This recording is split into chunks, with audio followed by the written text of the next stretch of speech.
Hello and a very warm welcome to a brand new edition of World Panorama with me, Frank Pereira, on Rajya Sabha television. Over the next half an hour, we'll bring you a roundup of all the significant events that have happened around the world this week. But first, a look at the headlines.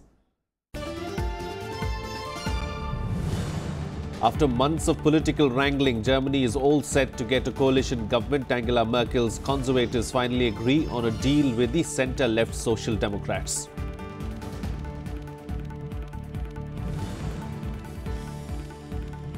Political crisis deepens in the Maldives. 15-day emergency declared. Supreme Court reinstates convictions of political prisoners after 2 judges arrested. Envoys sent to China, Saudi Arabia and Pakistan to brief them on the crisis.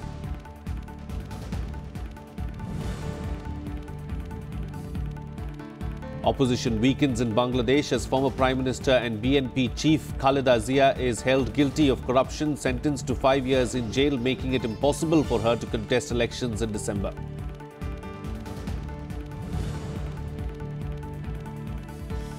And Winter Olympics 2018 declared open with a grand ceremony in South Korea. Koreans enter the Pyeongchang Games under unified flag. 18 days of competition will feature 2,925 athletes. Well, Angela Merkel's Conservatives and their Social Democrat partners faced a chorus of skepticism on Thursday as allies and opponents alike criticized a loveless coalition deal that some said showed the German Chancellor's time was coming to an end. The deal reached in record time to end months of political paralysis after Merkel had failed to form a coalition with 2 smaller parties, faces its first test when the SPD's membership vote next month on whether to ratify a deal many never wanted. Here's a detailed report.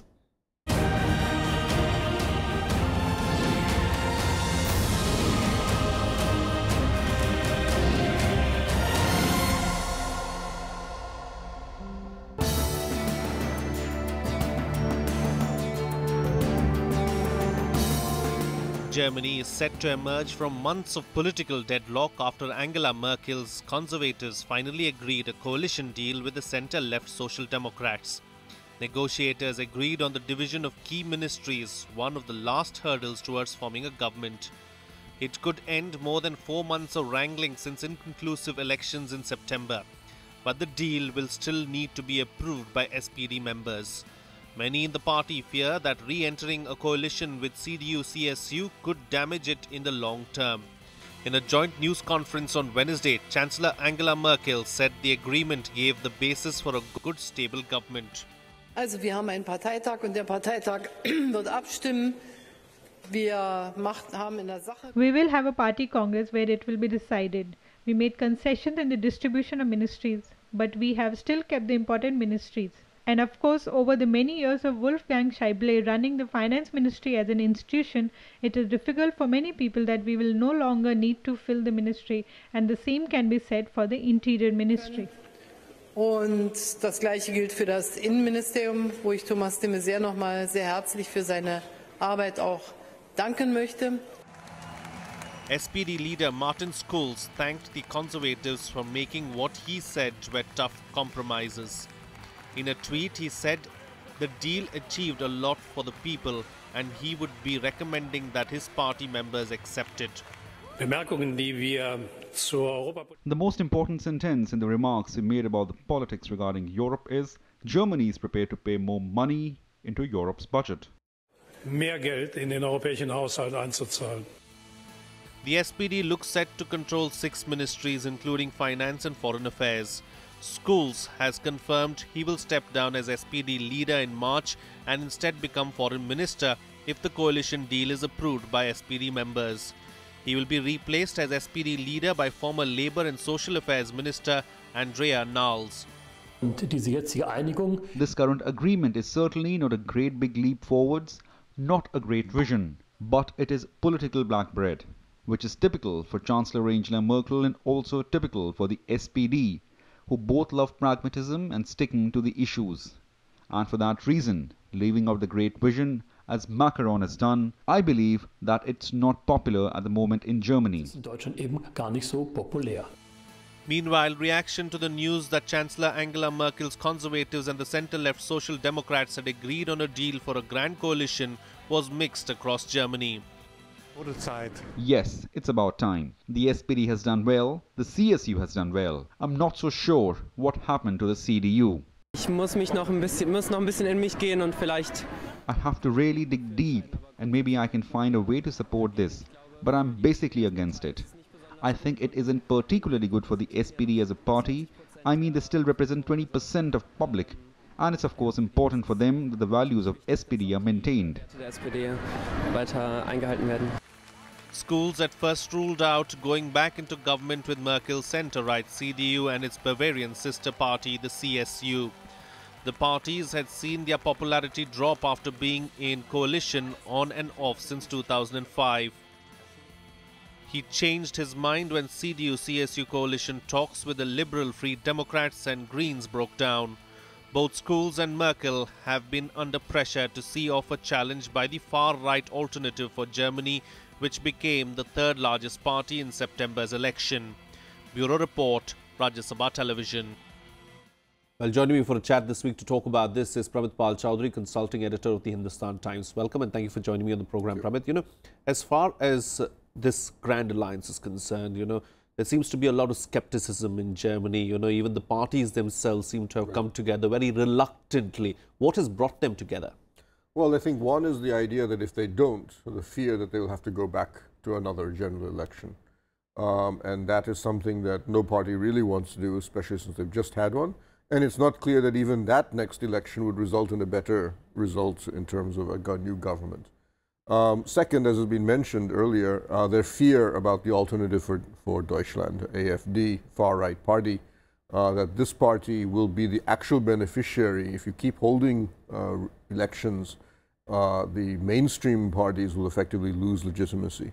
So therefore, as you said, reluctantly, the SPD, who have believed correctly that they have done very badly out of such coalition arrangements with Merkel, will agree to go in largely, I think, and they will sell it, I think, to their party membership that we need to do this to stop the AfD from coming in and from having new elections being held. You know, that said, as far as the implications for Europe and Germany are concerned, what are they going to be? Because Angela Merkel has had to make some, you know, very serious concessions this time around this grand coalition. That's correct. She's surrendered effectively the Home Ministry, the Finance Ministry, and the Foreign Ministry Labour as well. and the Foreign Ministry.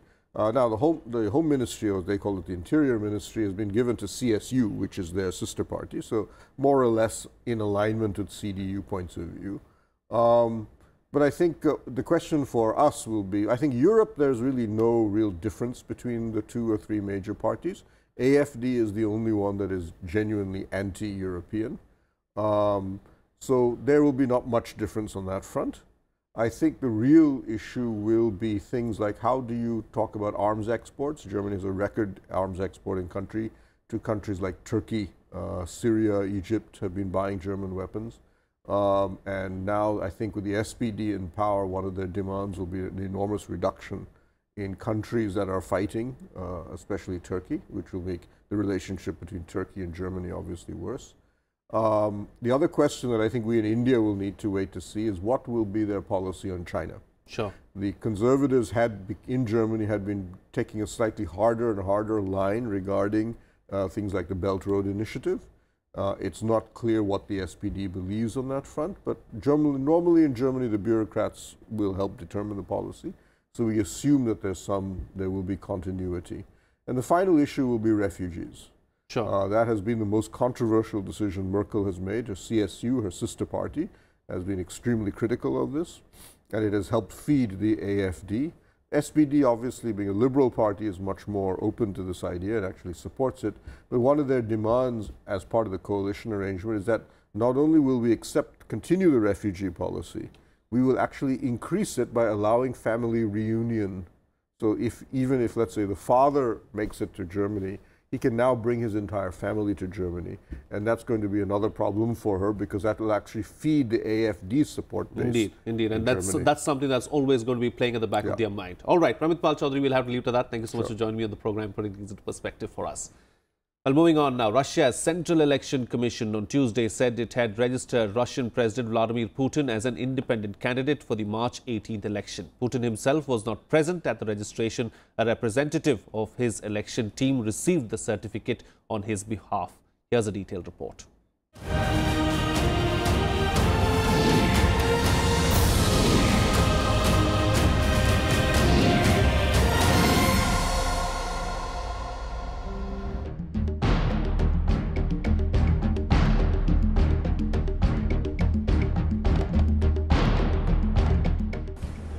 Russian President Vladimir Putin has been formally registered as a candidate in Russia's 18th of March presidential election. The Central Election Commission registered Putin on 6th of February, exactly 2 months after he announced his intention to run for a fourth term. With high approval ratings and control over the levers of power, Putin is widely expected to win the vote.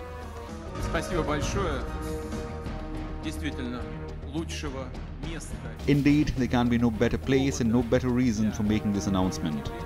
Thank you for your support. I'll put forward my candidacy for the post of President of the Russian Federation. Analysts say that Putin is eager to secure the strongest possible victory with a high turnout in order to strengthen his mandate in what could be his final term. Russia's constitution bars precedents for serving more than 2 consecutive terms.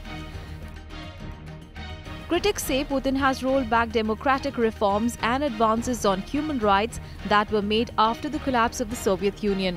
They also accuse the former KGB officer of implementing Soviet-style methods to suppress dissent and say he has needlessly stoked confrontation with the West.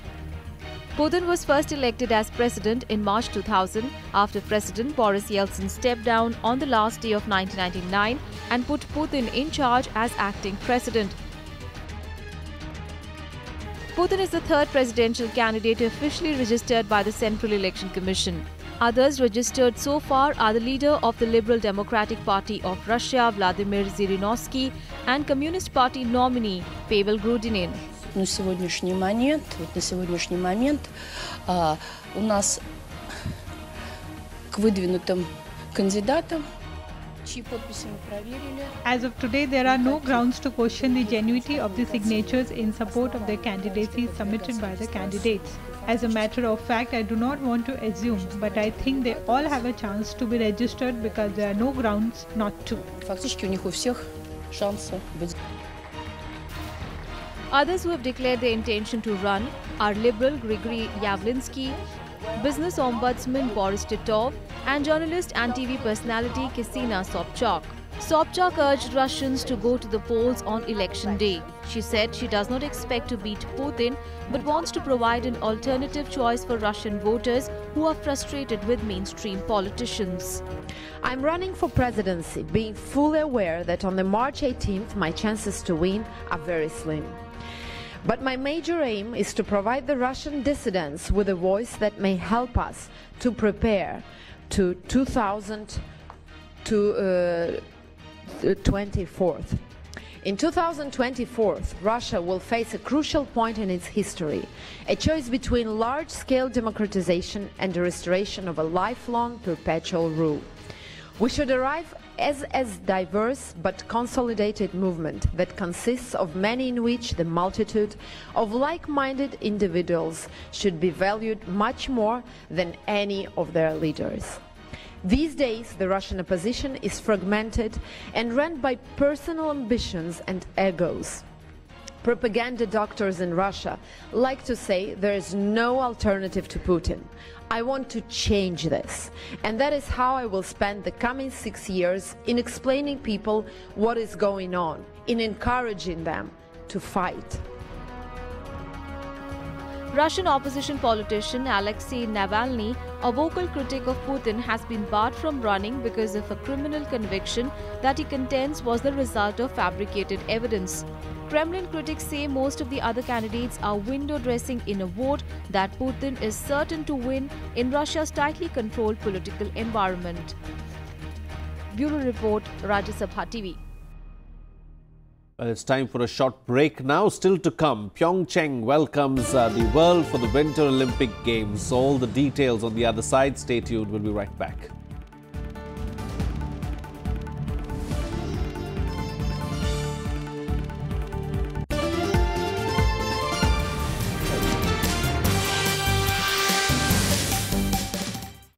Welcome back. You're watching World Panorama with me, Frank Pereira. Bangladesh's opposition leader Khaleda Zia was sentenced to 5 years in jail for corruption on Thursday. This is a setback for the ex-Prime Minister and BNP chief, as she can be barred from contesting the next general election slated for December. 72-year-old Zia was sentenced in connection with the embezzlement of $252,000 in foreign donations meant for the Zia Orphanage Trust. In a similar case, her son Tariq Rahman and 4 others were sentenced to 10 years in jail. Zia has denied the charges and claimed that they were politically motivated. Earlier, there were clashes between security forces and opposition protesters who had defied security measures to escort the car taking the opposition leader to court. Several police officers were injured in the violence. Well, 3 judges of Maldives Supreme Court on Tuesday evening revoked its order to release 9 high-profile political prisoners, one of the points in their first February verdict that was seen to have prompted President Abdullah Yameen to impose a state of emergency in Maldives and arrest 2 top judges. President Yameen, who had minutes earlier restored the powers of the judges to revisit the verdict, welcomed the tweaks. The compromise between the judiciary and the government came around the same time that India said it was disturbed by the declaration of emergency and was carefully tracking the situation. Here's a report.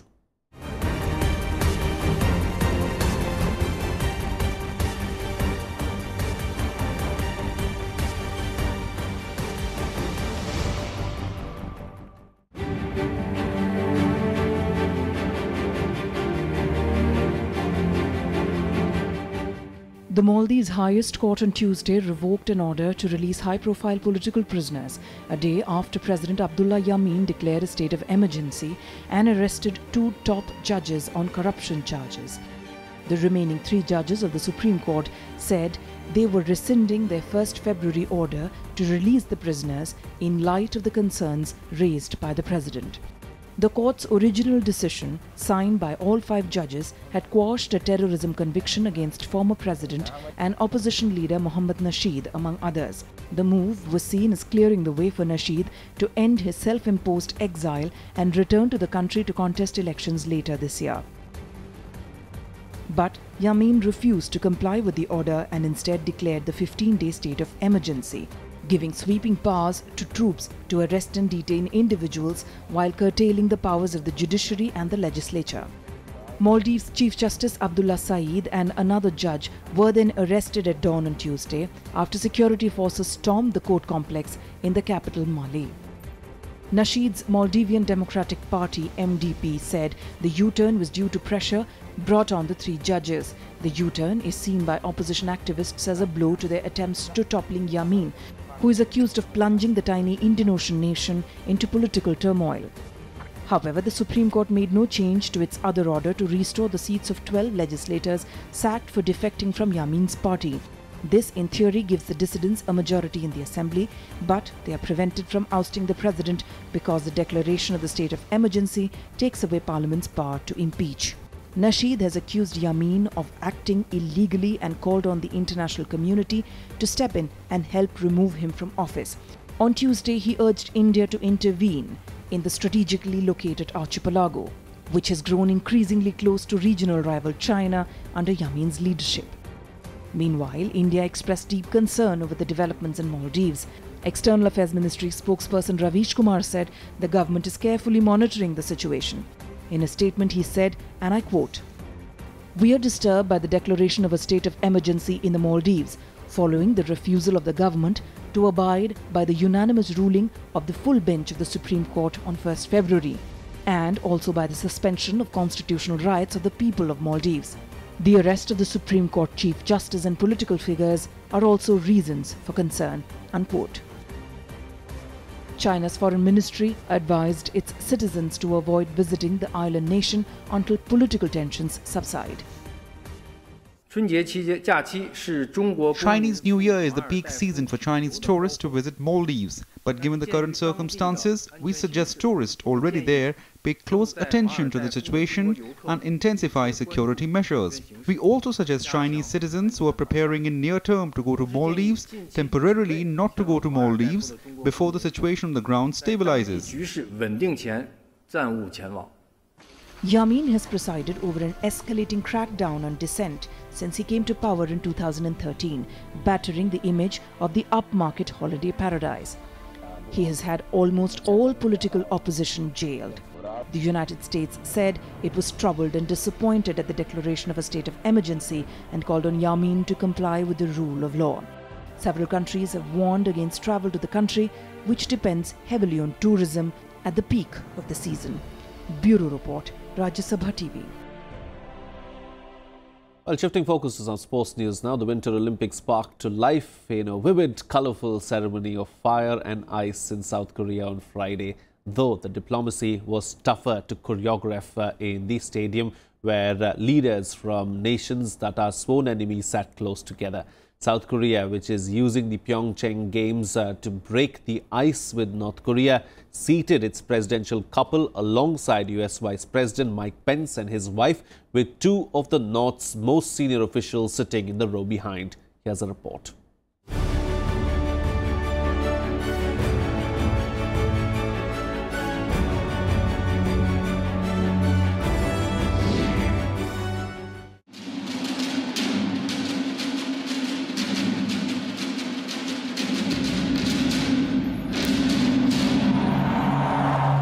Host South Korea produced a show of unity with neighbors North Korea during the opening ceremony of the 2018 Winter Olympics in Pyeongchang. Their athletes entered under the same flag during the parade after months of tension in the Korean peninsula. The Democratic People's Republic of Korea. A great example of this unifying power is the joint march here tonight of the two teams from the National Olympic Committees of the Republic of Korea and the Democratic People's Republic of Korea. We thank you.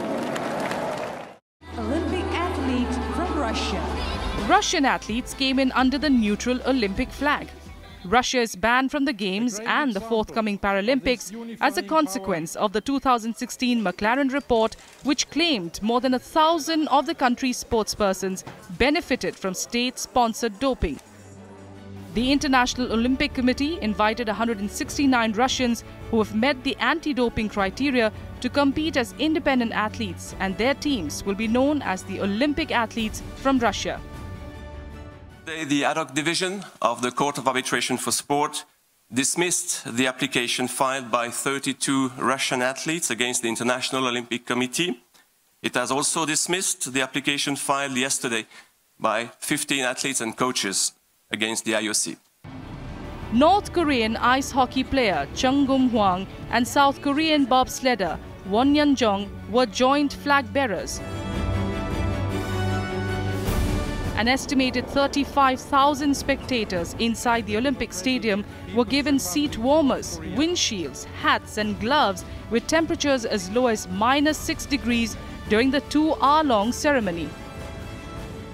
It's really emotional moment for me, at least, to see two Koreas come together. I know that the North Korea didn't fully participate, but it was a nice symbolic gesture. I sincerely hope that this is a beginning of maybe a thawing relationship and maybe eventual unification. So that's my sincere hope, and it was very moving for me, yes. Senior political figures from North Korea and USA, two of the countries at the center of the political row, were both present. Kim Yo-jong, the influential sister of North Korean leader Kim Jong-un, was seated one row behind US Vice President Mike Pence in the VIP section. I'm happy that this Olympic Games is going to be carried out in peaceful atmosphere. But not only South and North Korean people, but also whole world must seize this opportunity to promote the further reconciliation between the South and North. I'm cautiously optimistic.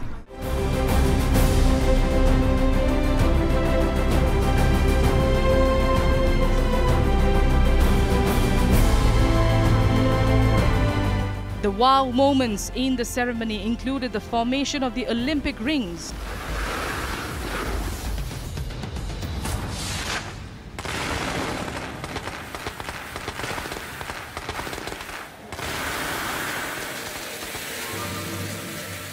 made up of 1,218 drones, a Guinness World Record for drones used in a performance, and 100 skiers.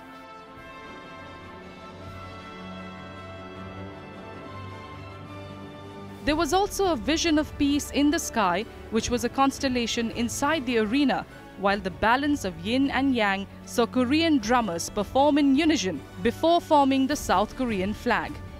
And the center of the stadium was lit up in the eye-catching Link to the World segment. There was also a performance of John Lennon's Imagine, which included the formation of a giant dove of peace.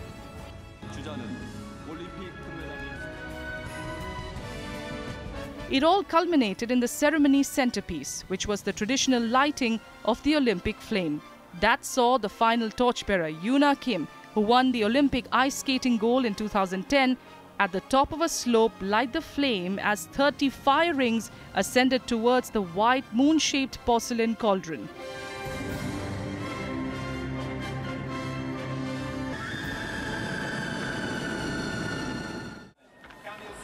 The 18 days of competition will feature 2,925 athletes competing in 15 sports under 93 flags, chasing 102 gold medals.